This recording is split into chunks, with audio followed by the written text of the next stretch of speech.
Hello, everybody, and welcome to another edition of our Brown Bears podcast. I'm your host, Scott Cardisci. Glad you could join us. The Brown Bears podcast comes your way each and every Friday, and you can capture it wherever you get your podcasts, on Apple Music, Amazon, Spotify, you name it. This week we have a very special podcast. We are not only in audio form, but we are in video form as well for those of you that like to watch things on YouTube. And today we are going to talk about the beginnings of our women's basketball program becoming a varsity sport here at Brown University.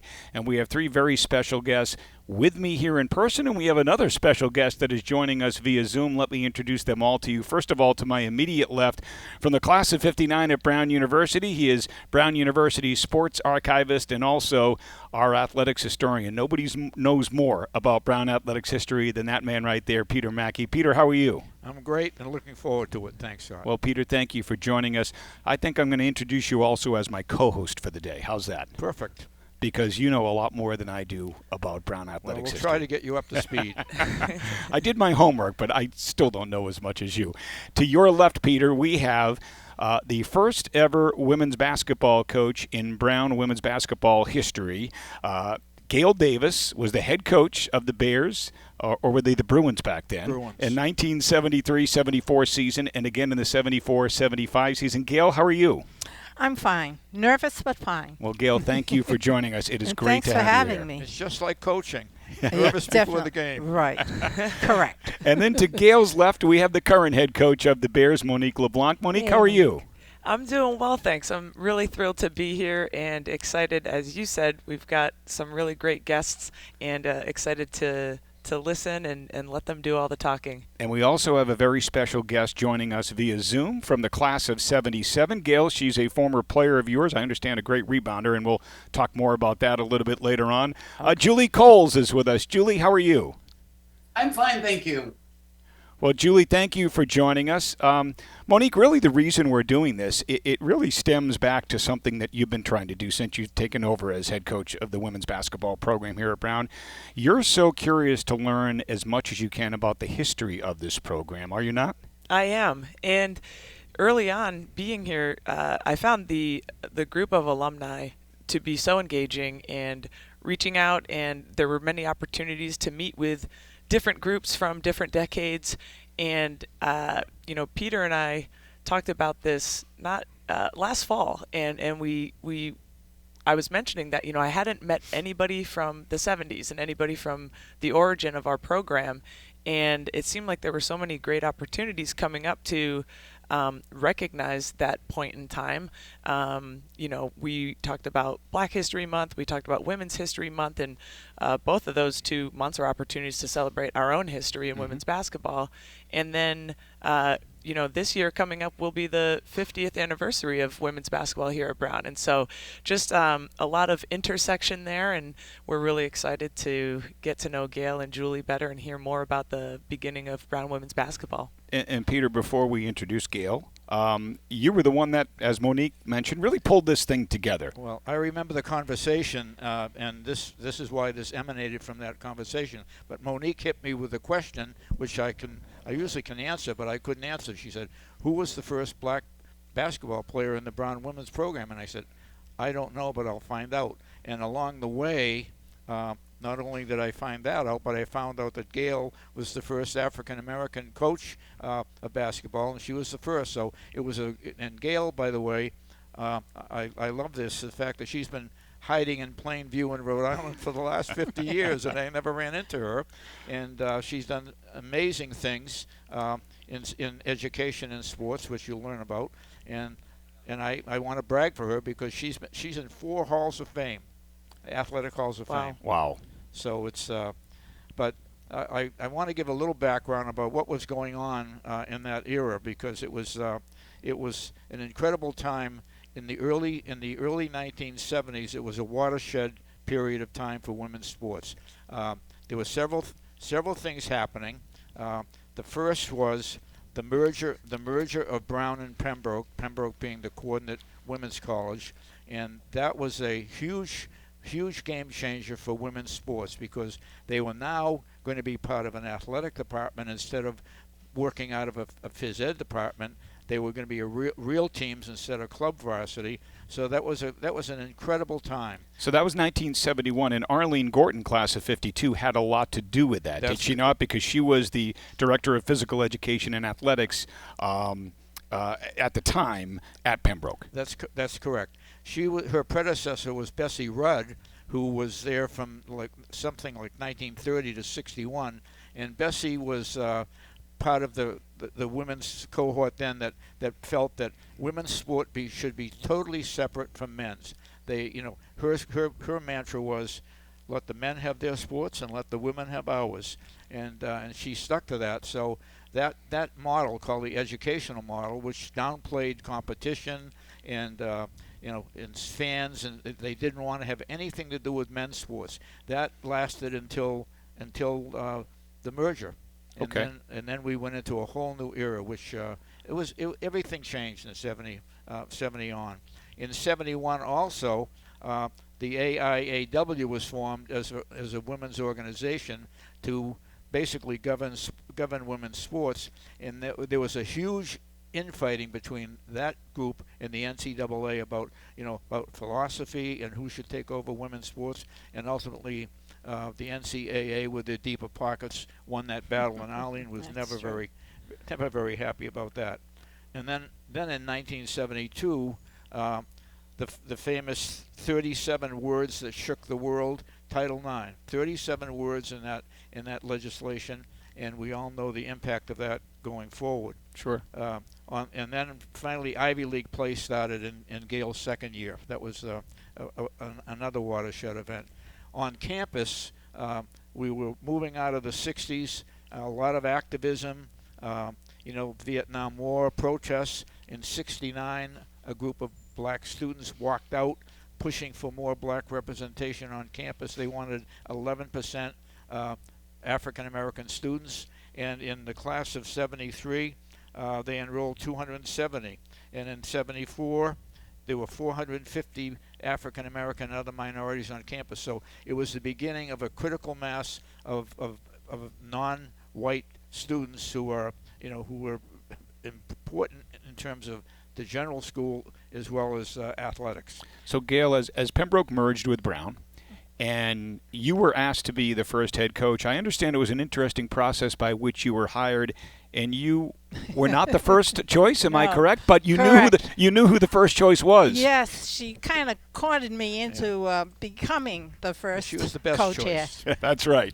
No. So tell us that story. Tell us about the process of you becoming the first head women's basketball coach after Pembroke and Brown merged, and women's basketball became a varsity sport at Brown. Okay, I was teaching. I was teaching high school in Warwick, and very friendly with all the different phys ed departments in Warwick. And a friend of mine said to me, "I'm going to be coaching at Brown." I said, "Oh, good." And then 2 weeks later, she says, "I can't do it. Something came up." She said, "Would you like to do it?" And I went, "Okay."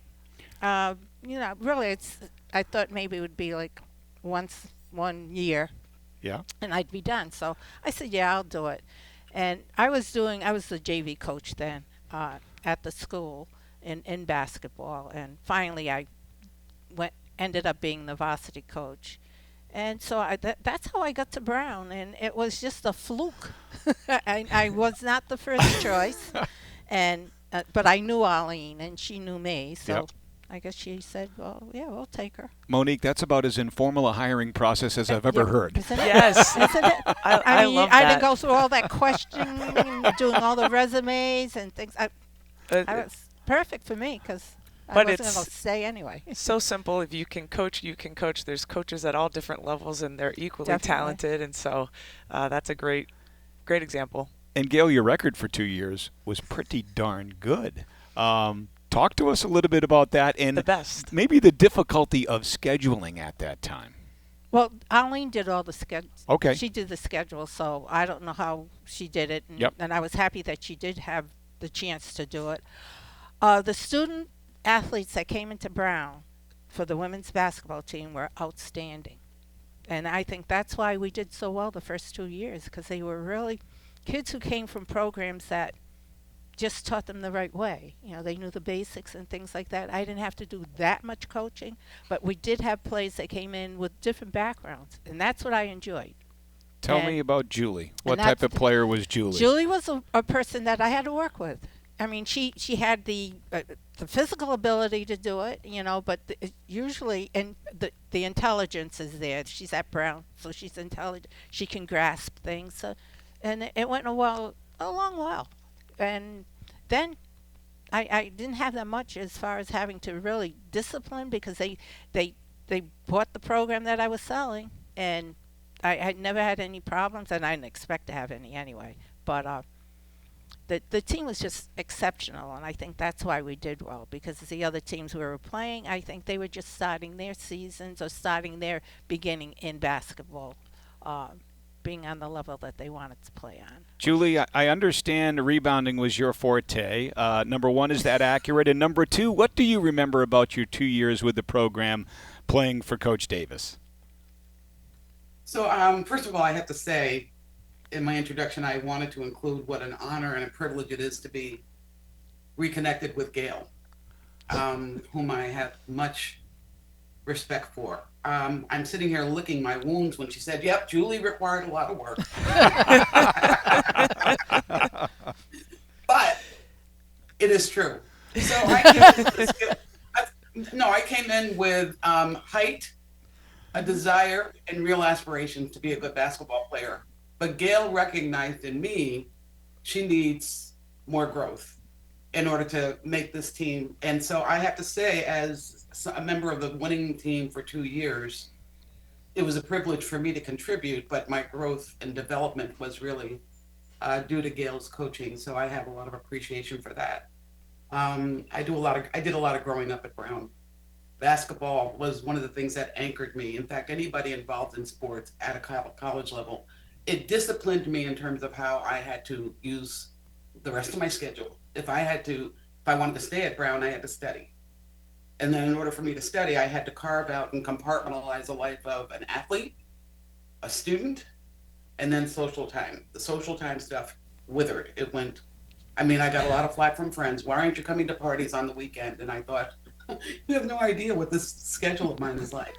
But I do want to go back to Peter and say, I kind of wish you could teach a course about the history of athletics for women at Brown, because when I heard you give the synopsis of how it all began, and prior to my arriving, prior to Gail being there, I thought, I never knew this. And to me, it's a combination of, Brown's history and African American history. I love that you also included the protests where people were demanding more students of color be admitted. What a great intro. Thank you so much for that, Peter. You're welcome. I never knew it. I just want to ask, did you come to Brown with a New York City attitude? Is that what Julie's talking? Is that what Gail's talking about? I really don't know, because I don't know their attitude. I don't know New York people. Good dodge. Good dodge. Thank you for that. I did not. Thank you for that, Julie. But I have spoken from time to time, and interesting to note, Eileen Gorton was the one who did teach. She was a pioneer as well as you folks, and she taught a course on sport and society, which was a very popular course. Eileen was a woman ahead of her time, but she was just a tremendous advocate for women and for sports. But she taught that, and there is a course on campus. So once in a while, I get asked to do a cameo appearance. Yeah. So I have to say thank you for that information. I sometimes had my differences with Arlene, and it's okay too, because I think the mutual respect for the team and the program, she made that happen. And I really respect her a great deal for that. In fact, frankly, it wouldn't have happened without her. Gail, to you, I want to say. You said it yesterday. I didn't mention this yesterday. Do you remember that we were on the Phil Donahue show? I was planning to ask about that too. In my first conversation with Julie, she dropped some big nuggets, and that was one of them. And I was so curious to learn more. Julie, that's why you're here, because I can't remember those things. I mean, it's really way, I don't remember it. I'm sorry. Gail, I can't remember what I had for breakfast, so don't worry about it. She brought up things that I should have known. Like, I didn't know that Katie Flynn was the person that went to somebody and said, we want a basketball team here. And she should have been on this program, because she was the one that really originated the thing. So. Yeah, And I'm so sorry I didn't know that. Julie told me yesterday, and I went like, oh. Just for the audience looking, you alluded to her record. People need to know 13-1 first year, the only loss being to Boston College. Beat Providence College twice, the second game being played in the new Civic Center. And then the next year was even better. There were 16 wins, I think 4 losses. They finished second in the first Ivy League tournament. Yep. Which I'd love. Do you remember that? I remember it, and I just didn't realize that it would be so important. I mean, we played our games just a game at a time, and we never looked forward to what we were in. We played in tournaments. We won some tournaments, but it was just the way we pictured it. And Peter, am I correct in saying they beat Boston College that second year? Correct. Yeah. Correct. Yeah, but you won the. But these teams they're completely different now. We Sure. beat UConn too. Yep. So I mean. That's right. It's right, and completely different. the schedule. I don't know as a coach how you prepare for playing UConn and Rhode Island, who were very good. One game, and then you play Mount St. Joseph's, or you play Salem State, or a team that's not as organized, not as powerful. But you had to do a lot of adapting, I think, for that. Did you not? It's not the adapting. It's just that all the teams are learning to be in a conference and are learning to play in tournaments and things like that. So it was just that, as I said, the talent that we had just outshone all the teams that we were playing. Yeah. And I appreciate that, but I expected to get that at an Ivy League school or at college, but because I wasn't a college person. I didn't coach college until I was into volleyball, and that's when I did a lot of coaching. And I did have an adult team, and that was kind of a popular thing. We were playing in New England. We were the first team to play in Boston Gardens women's team. So, but those are the different things that happened in my life after Brown. Yeah. So. Well, I think sometimes you don't realize the import of something when you're doing it until later on. True. I mean, the Ivy League tournament was the first for women. It was held at Princeton, I think. Right. And you played 3 games on a Friday and won all 3. Wait, 3 games in one day? Yes. Yeah, which They were doing all different things. Yeah, then. but I we I don't know whether they were. enjoyed doing it. I don't know whether they were full games or not, because interesting when you look at the schedule in the media guide, it doesn't include those games. But then you played Yale and Princeton the next day in the finals. So but I think that was a very significant event, very significant. Well, we didn't think it was because we just they never, the way they play it up nowadays. Anytime you're playing in a big tournament like that, Oh yeah. But then they weren't writing anything about the women's team anyway. Nothing. No publicity. You have to look far and wide to find 2 sentences, which I did in the Brown Alumni Monthly about the 74-75 team, and that was, well, what are they going to do for an encore? They did better than they did last year, and who was it? Sarah Diedrich was the leading scorer. Oh, she was the top player. Yeah, and that was it. Uh-huh. Julie, you got a lot of pretty good ink about being a 5'9" rebounder, and I think that was a real shout out to you, because you were certainly vacuuming those boards back in the day. Yeah, I brought my vacuum cleaner with me. Wait, Julie, did Peter just get your height right? I thought we talked about being 5'10", 5'11". Or is that just us being basketball players and giving ourselves a couple extra inches? Yeah, I don't know. I always thought I was 5'10". Every time I've, stepped onto some kind of a scale, it was my weight that I often disputed, but not my height. Where'd you get that? Well, the BDH, which is the Bible, had you at 5'9". Yeah. Well, that's okay. Anywhere between 5'8" and 5, and to be able to be the good rebounder, I think that's what matters most. Gail, I really have to go back. The mentioning of that particular show, I think that he actually came into town because of the Ivy League tournament being announced for the first time ever. And so Really? Brown was invited yet to participate on that show because I have to say I appreciated that they were trying to, just help the advertising of the first women's Ivy League tournament. I forget who it was we were, playing in that segment for his show, but that was an honor. For me, I took my first. I think I took and made my first outside shot, which was near the 3-point line, which wasn't invented back then. That's right. You do remember everything, Julie. You are just No, a no, wealth I of don't. information. Gail, you alluded to the fact that they were an easy team to coach. What was your coaching style like? Well, it was kind of like what I would coach my high school team, the way I would coach them. And so it was like they had drills, they had certain things that they had to do every practice. Um, Things like was like the beginning of this is what it's going to be in your life if you're going to be playing on a college level. And these are from freshmen on up. And I just coached the same way. Only I was a little more mature because they were mature. I didn't have to do the things that I had to do in the high school to make sure I had their attention and things like that.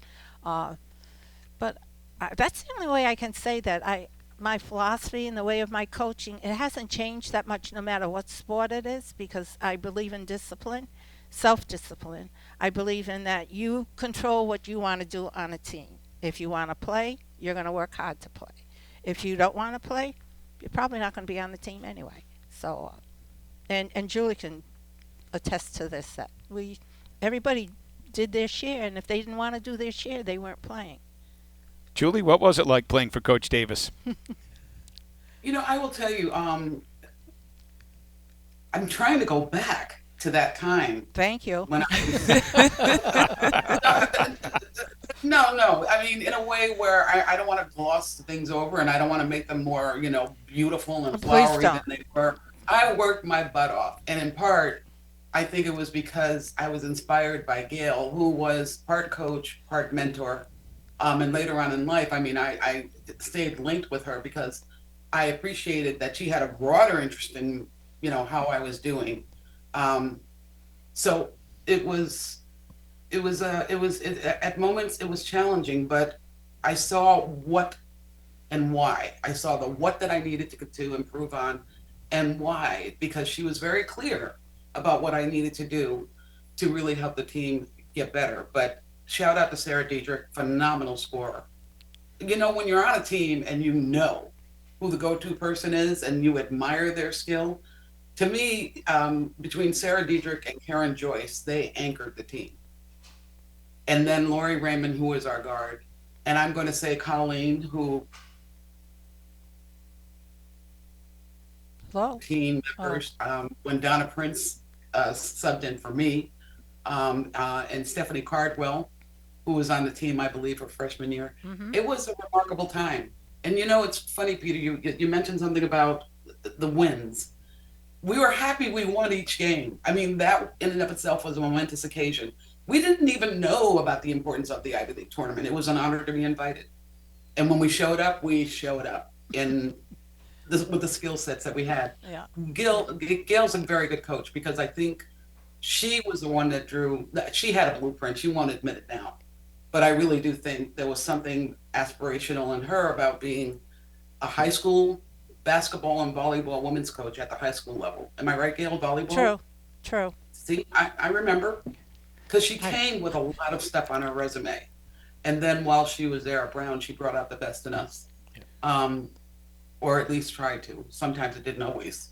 Julie, were there other minority kids on the team with you in those 2 years? Excuse me. Yeah, Donna Prince, Stephanie Cardwell, myself. I'm trying to think if there was another because really I want to apologize if I don't remember them, but There was Yeah. a younger one, but she didn't stay with the team. She yeah. again, So in terms of your journey to Brown, were you, quote, recruited by anybody like Dick Norse, who did a lot of work in the inner city with getting minority kids to Brown, or how did you decide to come to Brown? Yeah, well, I was I was a year at a prep school in Connecticut called the Pomfret School, and played basketball there. And then no recruiting was done. Brown did not have any recruiting at that time. And I'm going to say shout out to Monique, who I think, the time that you're inheriting basketball and coaching is, oh my God, so ginormous. I Hmm. mean, all the responsibilities. Gail was asked to come in, and, oh, okay. And Yeah. then there we were, ready made. And so Yeah. we just found out that there was going to be a women's team, Peter. And so those of us that were interested, we tried out for the team. I mean, we had to try out. And then when we made the team, I don't know the person you're speaking of who did the recruiting in New York. I was from New York State. I grew up in upstate New York, not New York City. That's why I didn't come in with attitude. BDH had you New York City. Uh-huh. So Oh, much. well, yeah, that was my residence was in Manhattan, New York, at one point, Okay. um, while living, while attending prep school, but then also going when I went to Brown University. So no, that's true. So, Monique, Julie alludes to the fact of how different the game is now that you're coaching. Right.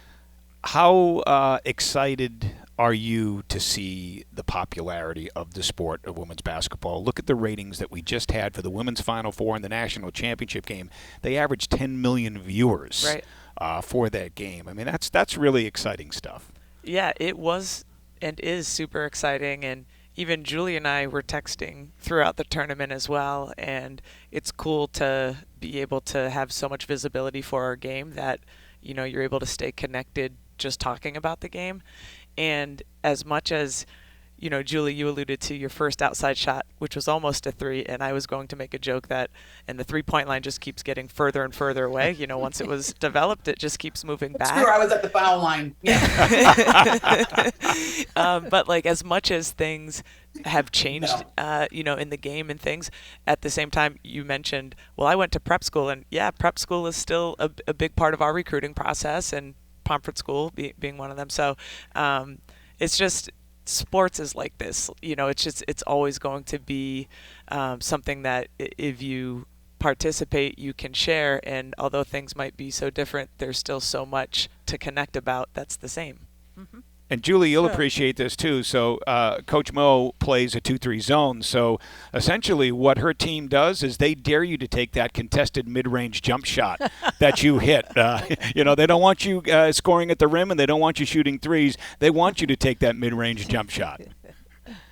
Julie, going back to the team, what was the chemistry like, and did you guys hang out together when you were on campus, or was it sort of everybody in their own subgroup? Well, let me go back to the previous topic where after I was taking that, what may have been a 3-point shot or not, I'm joking, but I mean, I was out Don't let long go of range, that one. and it went in. And I was going to say I didn't look over at the coach at the time, who must have been wincing, like, what in the world are What's you she doing? doing? 'Cause I'm an inside player. Inside player, rebounding shots from the inside. To your question, Pete, it was interesting. For me, I had kind of a different kind of life. I think if I hadn't had to attend to my scholarly responsibilities, which I initially as a freshman was struggling with, I really felt like I had to attend more to that.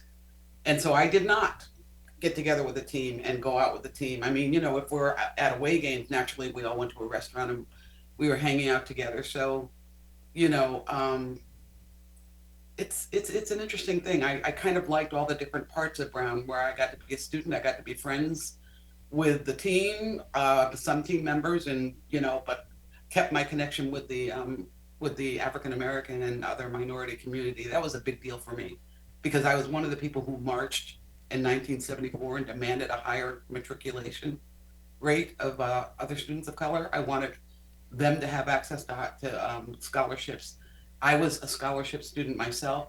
Interesting, during that time, we were meeting at the African American Community House, and a lawyer had said, if you are a scholarship student and you are a part of this march protest, you could get singled out. Your scholarship could be withdrawn. And so I was risking things, but decided I think we're doing it for all the right reasons. And so, but that was an interesting message that resonated with me differently from my peers who had resources, financial resources, and their financial future was not at risk in the way that mine was. But I did march and my part, and Good. we did. We won that battle. Good for I you. want to go to I want to go to Monique and thank her for reaching out to me. She was the first that I heard from. Yeah, well, I've talked to I think almost everybody here about our first conversation that I tried to Yeah, break the ice and assure you I wasn't reaching out to ask for money. Um, yeah, that was and funny.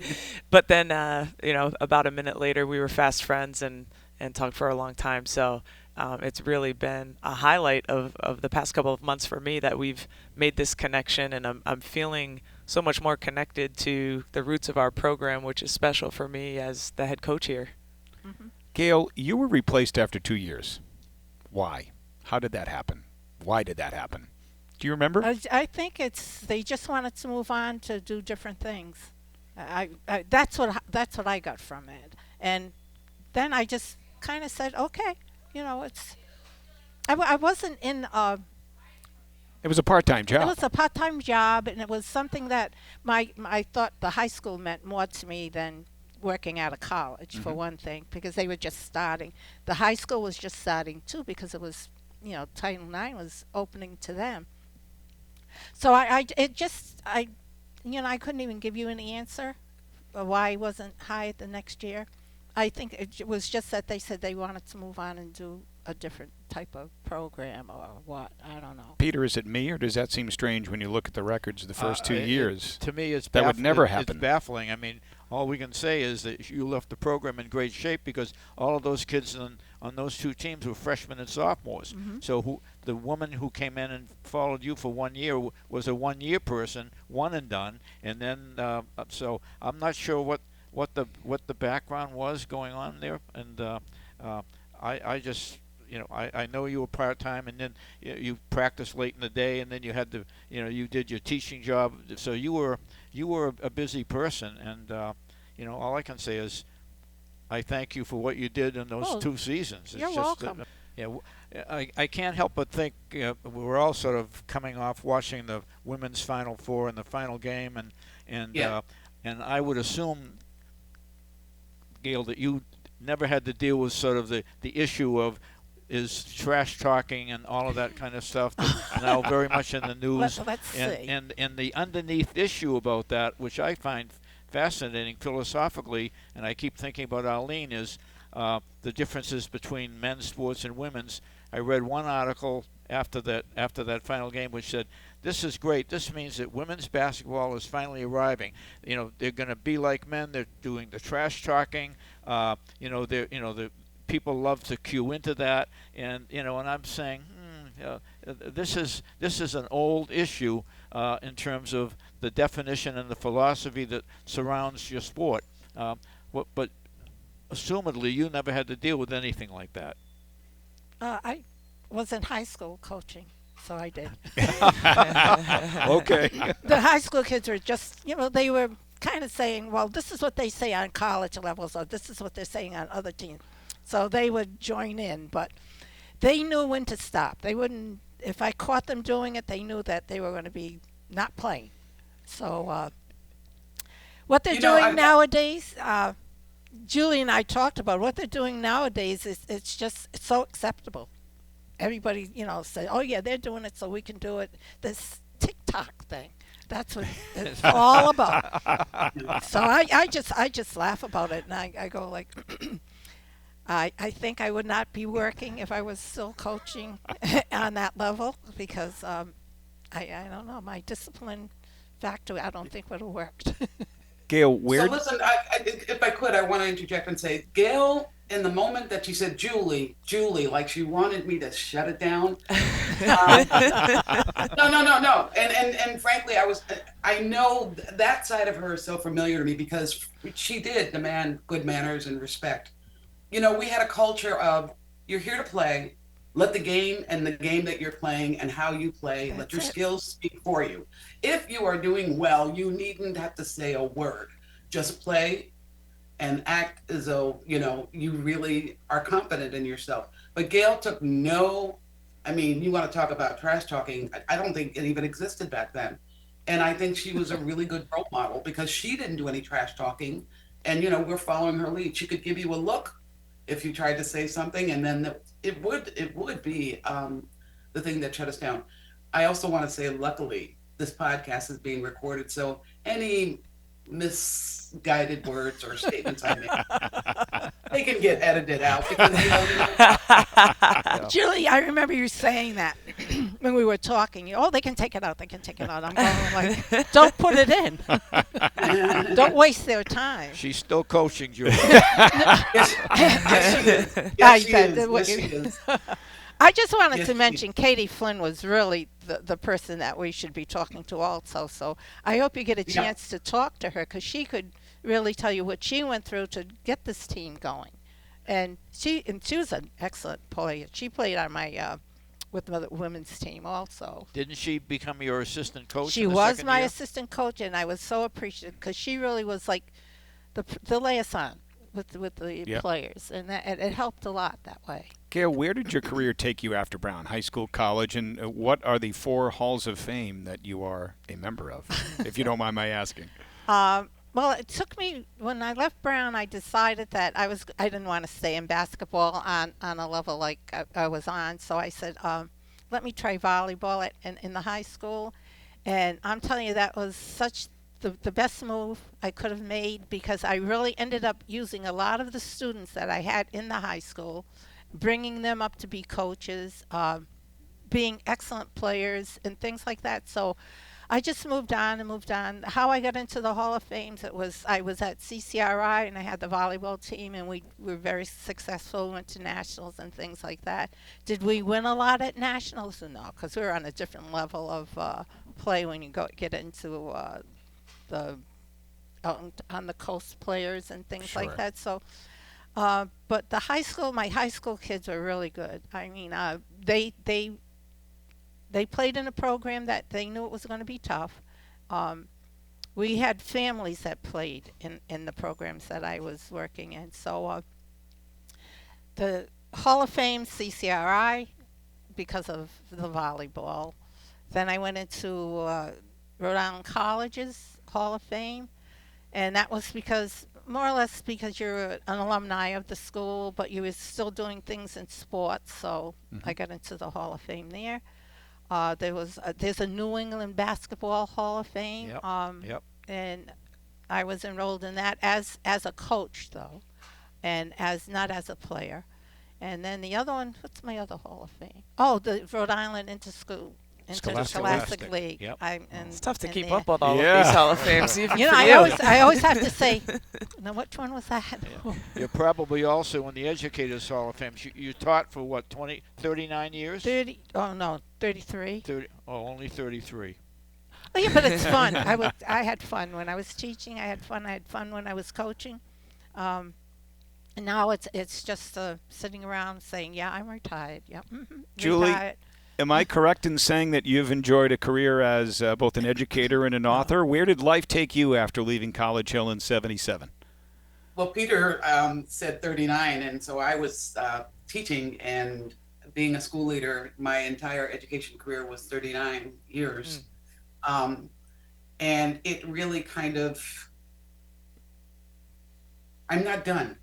I thought I retired.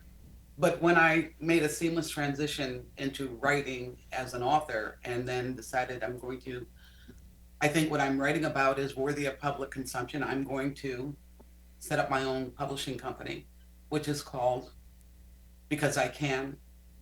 That's the name of my organization. And then the publishing company is Imagine a More Promising Future. And I have 3 educational books that I'm dedicating to the topic of education. It's in my DNA. And mostly I just want to be able to say, what can we do to bring our education public school system into the 21st century in an equitable way where we distribute quality resources to every single community, regardless of what zip code students live in. So I'm I have managed to write and publish 2 books. Gail Davis is mentioned in the acknowledgments of my first book as Now, one of those I special was people amazed about that. now we got to make sure she reads it. Oh, I already told my sister, pull it up. But just as a tribute to the people that I've met, and were with me along my journey, and it's for me it's quite an honor to, even as I said, this day having a chance to reconnect with her, but and then thank her for what she gave to me, and how she in many ways was one of the people that I felt inspired by to be at my best in everything I did. It's hard, the challenges, and watching Gail go through what she did was, I looked at her and I thought she's really kind of a maverick in her own right. And Monique, it is the thing that I wish for you to inherit. Because I was saying to Monique the other day in a text, aspirational ladders. We all need aspirational ladders. Why don't you talk about that a little bit, Monique? Because I really appreciated your reaction to that recommendation. Yeah, so throughout our phone calls, Julie always leaves me with some great ideas, and I have a note in my phone that the title of the note is Julie Coles, and it's different things that we've talked about that I thought, ooh, that's a good one. So, we were talking a lot about this upcoming spring for our team, and this time between seasons is the time where individuals can really focus on themselves getting better, and like you were saying early, Gail, about putting in that work. And so we were talking about setting all these individual goals and areas where players want to get better, and that we as coaches are part of that, and we have our own set of areas that we want to be reflective on and get better at in the off season as well. And we were talking about how you can't skip rungs, like you have to get better and keep climbing. And so yes, Julie introduced me to the aspirational ladder and thought that it might even be good to actually visually be able to see each and everybody's aspirational ladder, including the players on the team being able to see ours. And I thought that was really a great suggestion. Very, very cool. That's great. Gail, you know what's made this worthwhile? Watching you get emotional over hearing the impact that you've had on Julie's lives. And she's not the only one. Coaches, I mean, I'm sure you understand this. How many young lives you've had such a positive impact on? Monique is in the same profession. She has the same type of impact on the young women that she coaches. That's what made this whole thing worthwhile. Yeah, and I'd like to say... I told her I didn't want to cry. I said, don't make me cry. And Okay. she did. Well, I'd like to say, Gail, that as a historian, it's wonderful to sort of bring history to life, and that's what you're doing for me. Yeah. So I really appreciate it. Well, and I'm tearing up over here Yeah, because me too. I know. I think as coaches, We're the Kleenex. Right. however many years Hey, later this but- is, right? Like it's like that's Yeah. why we coach. It's the relationships, and Julie acknowledging that, right at this moment, it doesn't matter how long it's been. That's what we care about as coaches, is making these connections and hopefully having a positive impact. So it's just so cool as a coach to sit here and watch former player and coach, have this moment. Yeah. Yeah. Great stuff. If I were there, I would. If I were there, I would have handed you a tissue, Gail. But I'm thinking about using my sleeve. Go for it. hey, listen, Monique did send me a snapshot of a picture of you and her, and my response was, upon seeing it, I wrote, "Oh my God, Gail is beautiful," and I said, "I'm tearing up now as I'm looking at the picture." Yep. Gail, I teared up when I saw the image of you in the picture, and I thought, this person meant much more to me than I ever, in the moment, Pete, when we're growing up. Now, she met me as a teenager. What was I, 17, 18 years old? Right. So she was my North Star among other adults that I met. But the impact of the North Star, it follows you through life in a way that you don't anticipate. I mean, there are things I looked at and I thought, yeah, Gail would disapprove of that. Gail would have approved of that. But Come the thing- on. no, not always, not always. But the pride I feel when I was being able to share with her about my career as a writer and author, and how her response was, "Oh my goodness, Julie," and I could feel the pride that she was expressing for what I had achieved and accomplished, but she's a role model as well. And Monique gets to be that for the people that are on her team.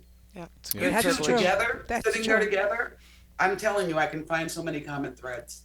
Okay, first of all, Monique, you are sporting the gear, the brown gear, in a way that is just so sharp. Thank you, my friend. And sitting Powerful next to her, stuff. this 50 years. Yeah. Powerful stuff, Gail. Yeah. Oh, thank you so much. I really appreciate and I'm still that. only 35, Gail. Really?